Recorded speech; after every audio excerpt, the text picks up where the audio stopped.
Mais c'est aussi le même principe comme du miroir, c'est-à-dire, comme on résiste à ce qu'on lit, ça nous embête, alors on ne peut que dire, non mais pourquoi elle écrit ça comme ça, elle ne veut pas dire comme tout le monde.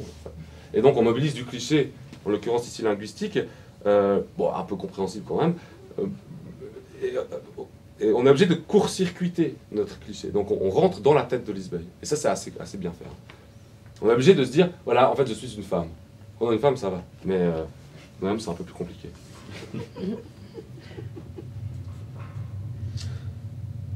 Par contre, donc voilà un point très positif, ou très intéressant dans La main gauche de la nuit, c'est cette idée, en fait, voilà. Première thèse de Ursula Le Guin, c'est si on n'a plus de genre, alors le lecteur qui, de toute façon, est genré ou sexué, il va y remettre du genre. Et ce qui est intéressant, c'est qu'on pourrait vouloir des fois que le genre soit moins omniprésent.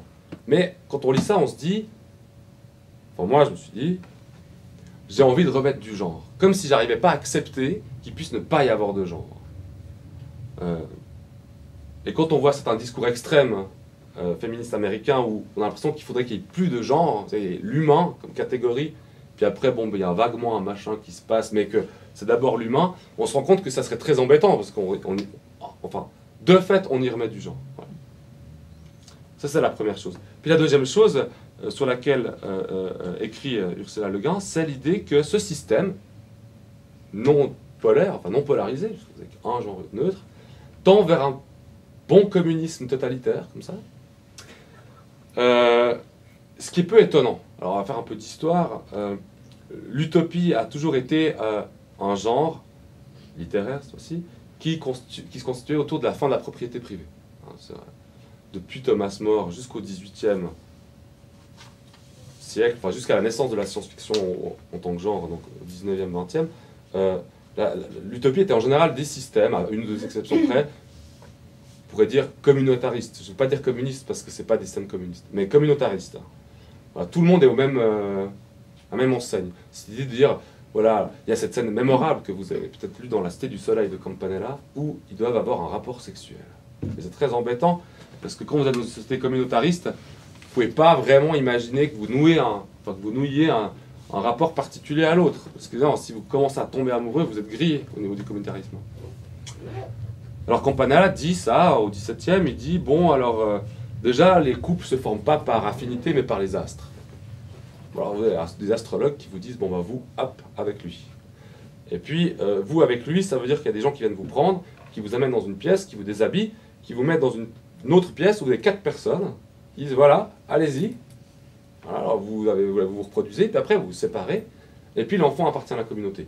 Évidemment, c'est ultra extrême, hein, surtout pour nous, post-romantiques, et on se dit, c'est bizarre, mais c'est tout à fait logique et cohérent. Si vous ne voulez pas tomber amoureux, 4 personnes qui vous regardent, et puis on ne vous a pas choisi qui, vous limitez les dégâts. C'est possible, mais c'est peu plausible, voilà. Et donc on est obligé de couper l'émotion. Alors qu'est-ce qui se passe dans le système de Ursula Le Guin? C'est qu'on remet ce communautarisme utopique. Puis alors vous voulez que les gens soient les mêmes? Très bien, alors on va faire un genre.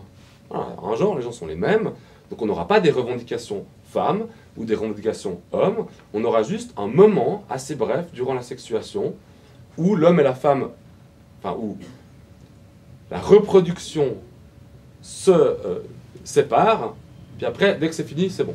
Mais chacun a en soi les organes, enfin, les possibles organes mâles et les possibles organes féminins.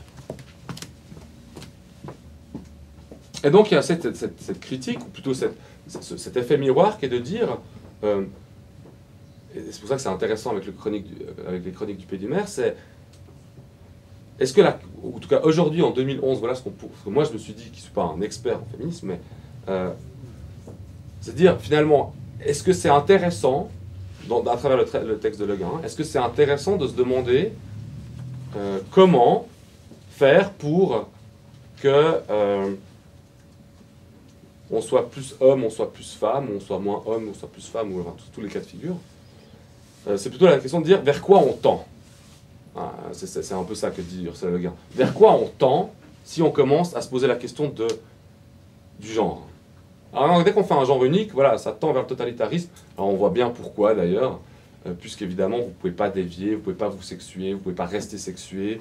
Donc vous retrouvez les grands thèmes de l'utopie classique qui font que si vous faites ça, on vous tue. Parce que bon, vous mettez en péril la communauté. Parce qu'il y a un des individus, c'est Mamravon, qui cherche en fait à exister un peu plus de manière subjective. Il essaie d'être un peu plus, enfin un peu moins genré, puis alors ça se passe très très mal pour lui.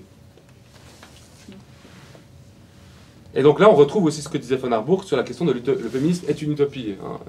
Mais le problème de la leçon de l'utopie, c'est que la leçon de l'utopie, c'est que c'est pas très bien, l'utopie. Vous savez que la dernière phrase de l'utopie de Thomas More, c'est cette cité utopique. Je la souhaite plus que je ne l'espère. Hein. C'est un rêve plus qu'un projet. Ce qui était con, changé au 18e, puisqu'au 18e, avec les Lumières, on a commencé à imaginer qu'on pouvait réaliser l'utopie.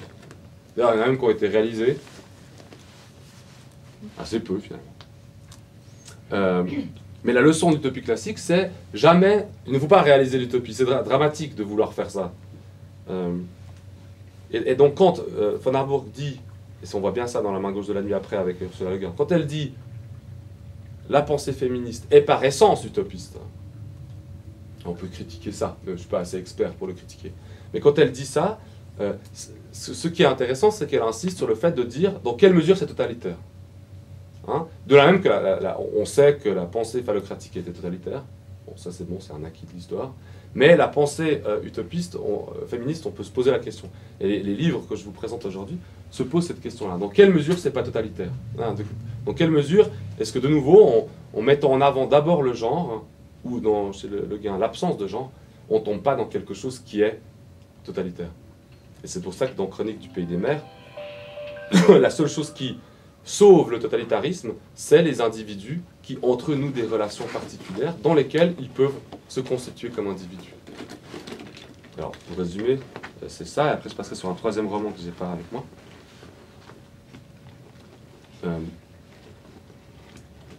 Ces deux romans, alors, jusqu'à l'ennemi, hein. Écart. Ah, c'est bon, j'ai quasi fini. Pour résumer, on va dire, alors, dans les deux modèles, un modèle qui dit je vous mets un miroir, et dans ce miroir, je vous dis que la question de l'homme et de la femme est secondaire par rapport à la question de l'humanité. Une question, puisque c'est dans l'interaction qu'on se constitue en tant que sujet, libre, pensant, etc. Et puis la deuxième, Ursula Le Guin, c'est face à un modèle neutre, vous n'allez pas pouvoir faire autre chose que de remettre du genre.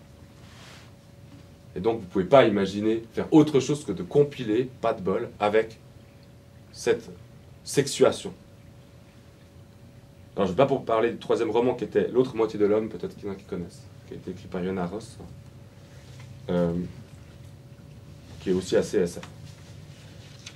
Alors comme je dois conclure en 8 minutes, ou lancer la discussion, mais je vais conclure pour lancer la discussion. Je vais vous dire la chose suivante. Quand on travaille dans la science-fiction, on lit plein de choses, de tout ordre. Et on lit beaucoup de conquêtes spatiales, par exemple. Très agaçant. À l'Avatar. Et je me rappelle quand j'ai lu ces romans il y a quelques années, sans être particulièrement préoccupé par la question du féminisme, plutôt pour des raisons d'autres intérêts intellectuels que celle-là.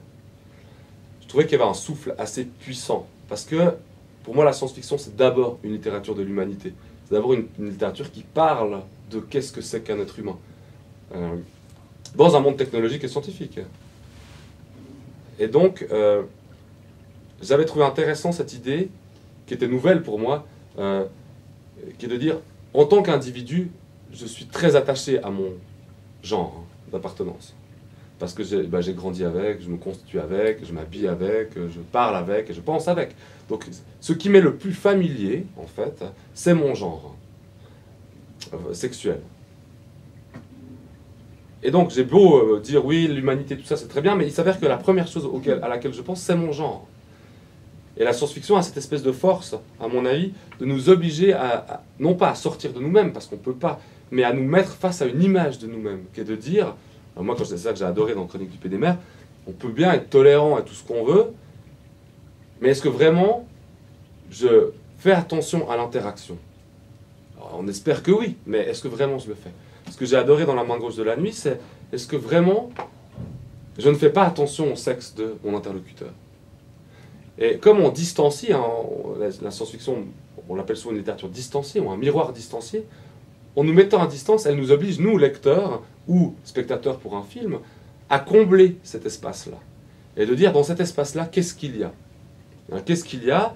Eh bien, il y a un ensemble de clichés, un ensemble de problèmes, un ensemble d'idées, de valeurs, etc., qui sont les miennes, hein, et les miens. Et si je vous invite, pour ceux qui ne l'auraient pas déjà fait, à lire ces romans, c'est peut-être pour éprouver cette distance-là. Parce que moi, j'ai été formé littéraire classique, vous voyez, enfin, Baudelaire, tout ça, c'est bien.